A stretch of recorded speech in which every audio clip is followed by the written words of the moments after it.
جو اللہ اکبر دن بھر کی تھکن کے باوجود بھی بیٹی کے رشتے کی فکر انہیں سونے نہیں دیتی. اب مجھے بتاؤ، جب بیٹی کے مستقبل کی فکر تمہاری تھکن کے باوجود تمہیں رات رات بھر سونے نہیں دیتی، تو اللہ اکبر جو بندہ آخرت کی فکر کرنے لگے اسے نیند کیسے آئے؟ وہ آخرت ہمیں نہیں پتا آخرت میں کیا ہوگا.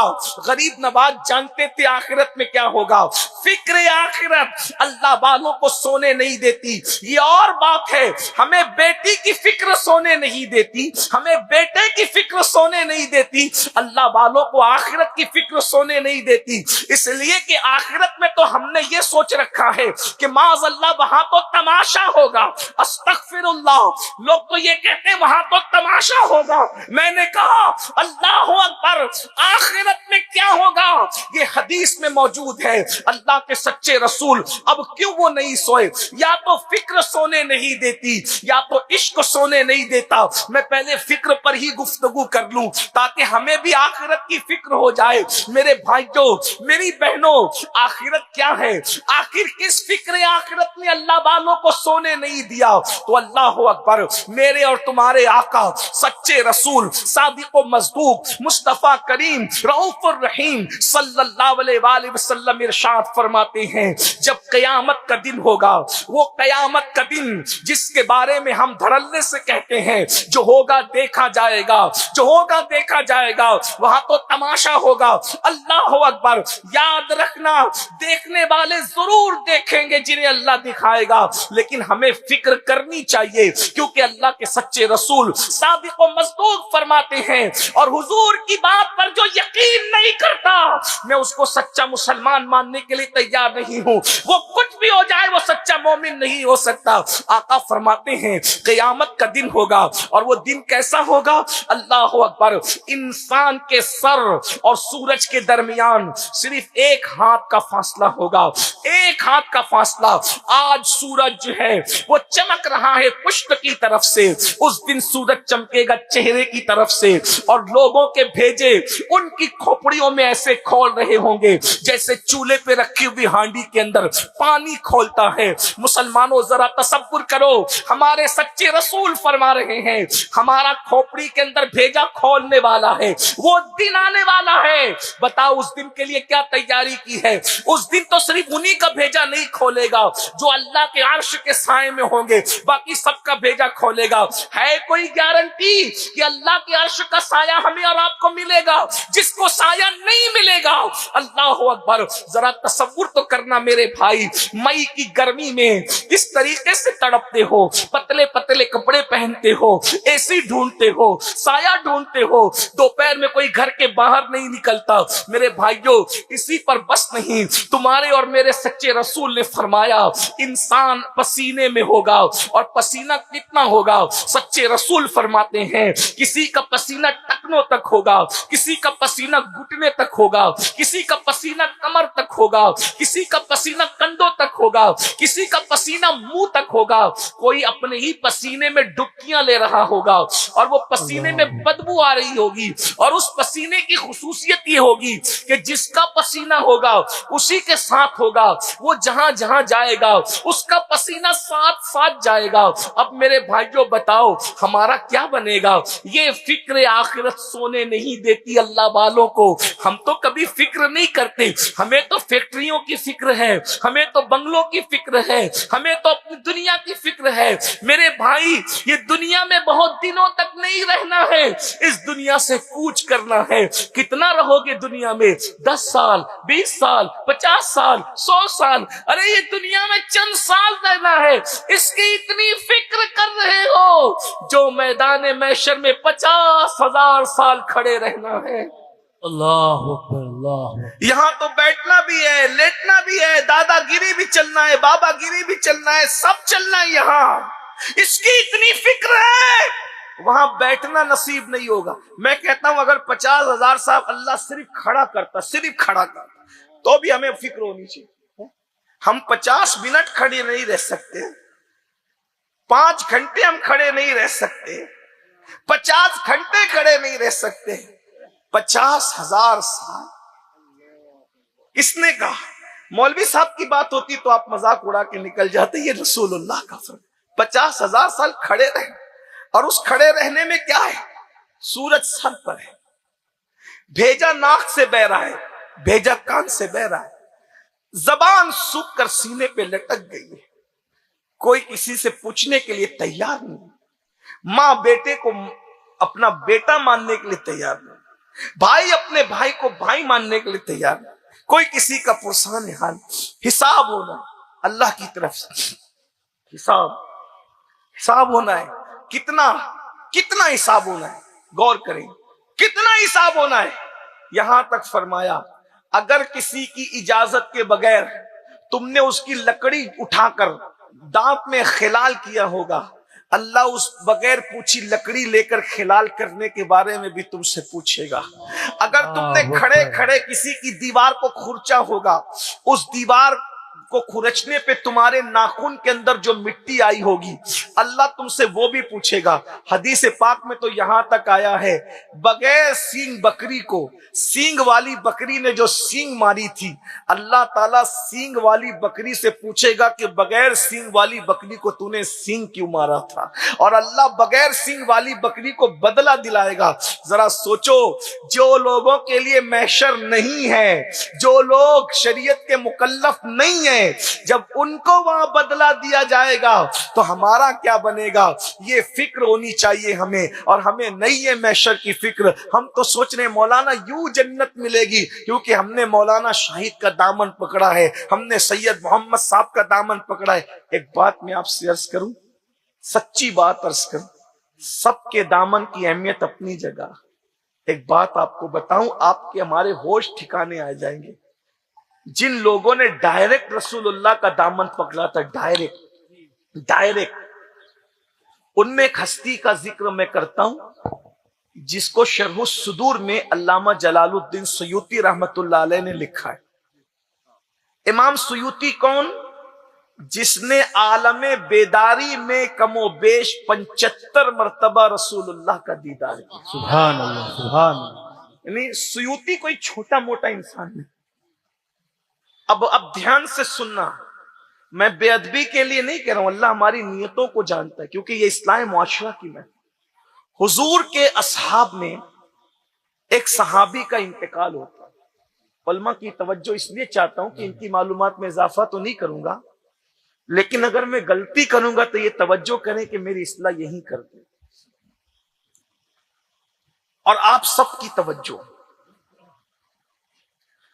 حضور علیہ السلام کی ظاہری حیات میں ایک صحابی کا انتقال ہو، اور وہ کوئی معمولی صحابی نہیں تھی۔ پہلی بات تو یہ سن لیں، اگر آپ کی توجہ، کوئی صحابی معمولی نہیں ہے۔ ہمارے درمیان کچھ لوگ کہتے ہیں کہ ادنا سے ادنا صحابی، میں اس سے متفق نہیں ہوں۔ حضور کا کوئی صحابی ادنا نہیں ہے۔ جی جی بے شک۔ یہ جو کہتے ہیں نا ادنا سے ادنا، کوئی حضور سے جو چیز منسوب ہو جائے وہ بھی ادنا نہیں ہے۔ جی بے شک۔ بلکہ مٹی اگر حضور کے جسم سے لگ جائے تو ہمارے عقیدے میں وہ عرش سے بھی اعلیٰ ہے، وہ کعبے سے بھی اعلیٰ ہے، وہ جنت سے بھی اعلیٰ ہے۔ سبحان اللہ، واہ بے شک۔ نسبت رسول کے بعد کوئی چیز ادنا نہیں رہ جاتی۔ اس لیے میں کم سے کم بولتے وقت یہ ضرور خیال، حالانکہ ان کی نیت کوئی توہین کی نہیں ہوتی، وہ سمجھانے کے لیے کہتے ہیں، لیکن ہمارا مسلک سراپا ادب ہے۔ حضور کا کوئی صحابی کبھی ادنا ہو ہی نہیں سکتا۔ ہاں درجات ضرور ہے، تو ہم یہ کہتے ہیں پچھلے درجے کا، پچھلے درجے کا، پچھلے درجے کا، درجات میں ہم تقسیم کرتے ہیں، لیکن کوئی صحابی ادنا نہیں، کیونکہ جس کا نبی سب سے اولا وہ اعلیٰ ہو، اس کا صحابی بھی اعلیٰ ہی اعلیٰ ہے۔ سبحان اللہ، واہ بہت خوب۔ بھائیو، جب ہمارے حضرت اعلیٰ ہیں، جی جی واہ، کیا کیا۔ ہمارے یہاں تو حضرت بھی اعلیٰ ہے، تو صحابی ادنا کیسے ہو سکتا؟ ہمارے یہاں تو حضرت بھی اعلیٰ ہے، ہمارے یہاں تو عالم بھی اعلیٰ ہے، ہمارے یہاں تو مفتی بھی اعلیٰ ہے۔ ارے سب تو اپنی جگہ، میرے آقا کی تو امت بھی اعلیٰ ہے۔ خیر امت کا لقب صرف اس امت کو عطا کیا۔ سبحان اللہ، نعرہ تکبیر، اس لیے نعرہ رسالت، نعرہ رسالت۔ کوئی صحابی ادنا، درجات ہیں، ہم درجات مانتے ہیں۔ اول درجہ، دوسرا درجہ، پچھلا پچھلا پچھلا پچھلا، اس طرح سے آخری درجے کا صحابی کہہ لیں، آخری صحابی کہہ لیں مرتبے کے اعتبار سے۔ تو حضور کے صحابہ میں ایک صحابی ہیں جن کو حضور نے لقب عطا کیا ہے سید الانصار، یعنی جتنے انصار تھے مدینے کے ان سب کا سردار، اور اس صحابی کا نام ہے سعد ابن معاذ رضی اللہ تعالیٰ عنہ۔ ان کا حضور کی ظاہری حیات میں وصال ہوا، ایک بات، اور جن صحابہ کا ظاہری حیات میں وصال ہو گیا ان کے ایمان پہ خاتمے کی ضمانت اور گارنٹی یہی ہے کہ ان کے جنازے میں حضور نے شرکت، سبحان اللہ، واہ بے شک، یعنی ان کے مومن ہونے میں کوئی شک نہیں، وہ جی، جی۔ سند یافتہ مومن، جی سبحان وہ اللہ، سند یافتہ مومن ہے جس کے اور بعد میں جو حضور کے صحابہ ہیں وہ بھی ہمارے سروں کے تاج اور سب شان والے۔ جی مفہوم مخالف کی طرف نہ جائیے گا، لیکن صرف عظمت بتانا ہے جن کا حضور کی ظاہری حیات میں، ارے لوگ تو تمنا کرتے تھے کاش میں حضور کی حیات میں مر جاتا، حضور میرے جنازے میں چلے آتے، اور ان کا آنا میرے لیے کتنی بڑی چیز۔ بھائی اگر پیر صاحب آ جائیں جنازے میں تو کتنی بڑی بات ہوگی۔ لوگ کہتے ہیں کسی کا جنازہ مفتی اعظم نے پڑھایا، کسی کا جنازہ مجاہد ملت نے پڑھایا، کسی کا جنازہ محدث اعظم نے پڑھایا، یہ کہتے ہیں نا شان والے لوگ ہیں، لیکن اللہ اکبر وہ کتنا خوش نصیب ہوگا جس کے جنازے میں حضور شریک ہو رہے، پھر ان کو لقب سید الانصار کا عطا کر رہے ہیں۔ سید الانصار ہی نہیں، خود جنازے میں بھی شریک ہیں، اور فرماتے ہیں روتے ہوئے اچانک مسکراتے تو صحابہ کہتے ہیں آقا آپ رونے لگے، رونے کے بعد مسکرانے لگے، رونے کے بعد مسکرانے کا کیا مطلب؟ تو آقا فرماتے اس لیے میں مسکرایا کہ اس کی موت پر جب فرشتے اس کی روح لے کر آسمانوں پر پہنچے تو عرش اس کی روح کی خوشی میں جھومنے لگا، جس کی خوشی میں، موت کی خوشی میں عرش جھومے، روح کی آمد کی خوشی میں عرش جھومے، وہ کتنا نیک ہوگا۔ سید الانصار، 70,000 فرشتوں کی آمد، خود مصطفیٰ جان رحمت کی جنازے میں آمد، عرش کا جھومنا، اللہ اکبر۔ نیک ہونے میں کوئی شک ہے؟ جنتی ہونے میں کوئی شک ہے؟ مل کے بولو کوئی شک ہے؟ بلکہ ہم تو کہتے ہیں جیسے جنت کا ہونا یقینی ہے ویسے نبی کے تمام صحابہ کا جنتی ہونا یقینی ہے، کیونکہ جس زبان نے جنت کا پتہ بتایا اسی زبان نے صحابہ کے جنتی ہونے کا اعلان کر دیا، اور قرآن کہتا ہے وَكُلًّا وَعَدَ اللَّهُ الْحُسْنَى، ہم نے ان سب کے ساتھ حسنہ یعنی جنت کا وعدہ کیا ہے۔ سبحان اللہ۔ اب حضور جنازے میں شریک، اتنے بڑی ہستی، غوث، قطب، کلندر، ابدال سب نیچے ہیں، یہ وہ ہستی سید الانصار سعد ابن معاذ رضی اللہ تبارک و تعالی عنہ۔ حضور جنازے میں، صحابہ، صدیق اکبر بھی جنازے میں، فاروق اعظم بھی جنازے میں، عثمان غنی بھی جنازے میں، مولا علی بھی جنازے میں، یہ سب جنازے میں، عشرہ مبشرہ جنازے میں ہیں۔ میت رکھ دی گئی، مٹی برابر کر دی گئی، صحابہ کہتے ہیں کہ اللہ کے رسول کے چہرے پہ ہم نے دیکھا کہ غم کے آثار تھے، پریشانی کے آثار تھے۔ پھر حضور علیہ السلام نے کہا اللہ اکبر، اللہ اکبر، سبحان اللہ، سبحان اللہ، الحمدللہ، الحمدللہ۔ یہ حدیث صحیحہ میں بھی موجود ہے۔ جی پھر جب حضور نے پڑھا، کچھ دیر کے بعد حضور علیہ السلام کے چہرے پہ خوشی کے آثار ظاہر ہوئے۔ سبحان اللہ۔ صحابہ کرام نے عرض کیا آقا ہم نے دیکھا تھا کہ سعد کی قبر پر آپ کے چہرے پر کچھ پریشانی کے آثار ظاہر ہو گئے، اب آقا کا فرمان سن لو۔ میں گفتگو اب سمیٹنے لگا ہوں، آقا کا فرمان سن، توجہ کرو، غور کرو۔ آقا فرماتے ہیں تمہارے اس نیک بھائی پر، توجہ، تمہارے، حضور کہہ رہے ہیں نیک، تمہارے اس نیک بھائی پر اس کی قبر تنگ ہو گئی۔ اللہ، تمہارے اس نیک بھائی پر، حضور فرما رہے ہیں، میں صرف نقل کر رہا ہوں امام سیوطی کو، میرے الفاظ ہیں، مفہوم مکمل انہی کا ہے۔ توجہ، تمہارے اس نیک بھائی پر اس کی قبر تنگ ہو گئی، آقا فرماتے قبر نے اس کو دبانا شروع کیا، قبر نے اس کو دبانا شروع کیا، اور آقا فرماتے قبر نے اس کو دبایا حتیٰ کہ تمہارا یہ نیک بھائی قبر کے دبانے کی وجہ سے بال کی طرح پتلا ہو گیا۔ بال کی طرح پتلا ہو گیا، اور جب قبر نے اس کو دبایا تو اس کی ہڈیاں ایک دوسرے میں گھس گئی۔ کون؟ کون؟ سید الانصار۔ کون؟ عرش جس کی روح کو دیکھ کر جھوم رہا ہے۔ کون؟ جس کے جنازے میں 70,000 فرشتوں کا نزول ہوا ہے۔ کون؟ جس کے جنازے میں نبیوں کا امام شامل ہے، جس کے جنازے میں خلفائے راشدین شامل ہے، جس کے جنازے میں عشرہ مبشرہ شامل ہے۔ یہ عذاب کے طور پہ نہ تھا، تعلیم امت کے لیے، ان کے درجات کی بلندی کے لیے۔ فرمایا اگر کوئی قبر کے دبانے سے محفوظ رہتا، میرے بھائیوں رحم کر لو اپنے آپ پہ، بہت پاپ کر چکے ہیں، بہت جرائم کر چکے ہیں، اپنے آپ پہ رحم کر لو، اس حدیث کے تناظر میں سوچو، غور کر لو۔ فرمایا اگر قبر کے دبانے سے کوئی بچ سکتا تھا تو یہی نیک بندہ تھا جو بچ سکتا تھا، لیکن قبر نے اس کو بھی دبایا، اور کتنا دبایا؟ فرمایا یہ بال کی طرح باریک ہو گیا، اتنا دبایا، اتنا اتنا، اور ہڈیاں ایک دوسرے میں اللہ اکبر مل گئی۔ صحابہ کرام نے پھر آقا فرماتے ہیں پھر میں نے جب تکبیر پڑھی، تسبیح پڑھی، آگے تفصیل ہے، اللہ نے اس کی قبر کو کشادہ کر دیا، ان کی تو بگڑی بن گئی، ان کا تو کام بن گیا۔ اور یہ عذاب کے طور پہ نہ تھا، درجات کی بلندی کے لیے تھا، اور بتایا اس لیے کہ تعلیم امت کے لیے تھا۔ صحابہ نے پوچھا آقا اب غور کی، اتنا نیک بندہ جسے حضور نیک کہیں، اتنا اعلیٰ بندہ حضور سید الانصار کہیں، اللہ کا اتنا مقبول بندہ کہ 70,000 فرشتے اس کے جنازے میں شرکت کریں، پھر اس کو قبر نے کیوں دبایا؟ قبر کے دبانے کی وجہ کہ قبر نے اتنا کیوں دبایا؟ آقا فرماتے ہیں، میں مفہوم کے طور پہ پڑھ رہا ہوں، وہ الفاظ نہیں پڑھ رہا ہوں، مفہوم کے طور پہ پڑھ رہا ہوں کہ لاشعوری طور پر یہ پیشاب کے چھینٹوں سے نہیں بچتے تھے،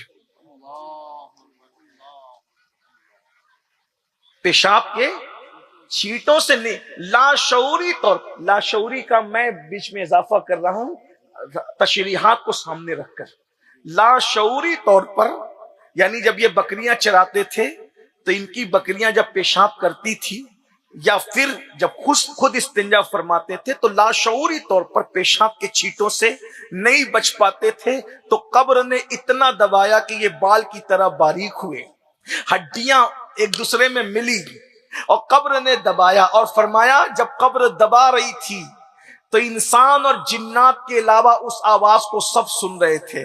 اب آپ مجھے بتائیں اتنے نیک آدمی کو جس کا جنتی ہونا جنت کی طرح یقینی ہے، نبی پاک کا صحابی سید الانصار، جب وہ پیشاب کے چھینٹوں سے لاشعوری طور پہ نہ بچ سکیں تو قبر یوں دباتی ہے، اس کے باوجود کہ حضور قبر پر کھڑے ہوئے ہیں، اللہ کے رسول کی موجودگی ہے، حضور کی موجودگی میں قبر صرف اس لیے دبا رہی ہے کہ لاشعوری طور پر پیشاب کے چھینٹوں سے نہیں بچتے تھے، حالانکہ یہ درجات کی بلندی کے لیے تھا، گناہ کی وجہ سے نہ تھا، جرائم کی وجہ سے نہ تھا، اللہ اکبر عذاب کی وجہ سے نہ تھا۔ اب مجھے بتاؤ صحابی، اتنی عظیم صحابی لاشعوری طور پر پیشاب کے چھینٹے سے نہ بچے تو قبر حضور کے کھڑے ہونے کے باوجود یوں دباتی ہے، تو جو زنا کرتے ہوں گے ان کا قبر میں انجام کیا ہوگا؟ جو شراب سے نہیں بچتے ہوں گے قبر میں ان کا انجام کیا ہوگا؟ جن کو کلمہ بھی صحیح پڑھتے نہیں آتا ان کا انجام کیا ہوگا؟ جس کے گھر میں شادی کے موقع پہ ڈی جے بجتا ہوگا ان کا انجام کیا ہوگا؟ جو بیٹا اور بیٹیوں کی شادیوں میں ناچ گانوں کی محفلیں رکھتے ہوں گے قبر میں ان کا انجام کیا ہوگا؟ جو عورتوں پر پاپ کی نظریں ڈالتے ہوں گے ان کا انجام کیا ہوگا؟ جو سود کے دھندے کرتے ہوں گے ان کا انجام کیا ہوگا؟ جو حرام لقمے کھاتے ہوں گے ان کا انجام کیا ہوگا؟ یہ قبر ہے، قبر، یہ قبر ہے۔ کسی نے عرض کی یا رسول اللہ صلی اللہ علیہ وآلہ وسلم، کیا قبر کسی کو دبانے سے بھی رکی ہے؟ کوئی ایسی ذات ہے جس کو قبر نے نہیں دبایا؟ بہت بڑی بڑی باتیں کرتے، ذرا سنیے دھیان سے۔ میرے آقا فرماتے ہیں ایک ہی خاتون ہے، ایک ہی عورت ہے جس کو قبر نے نہیں دبایا، اور وہ میری ماں، آقا فرماتے وہ میری ماں فاطمہ بنت اسد ہے۔ سبحان اللہ، یہ مولا علی کی سگی امی ہے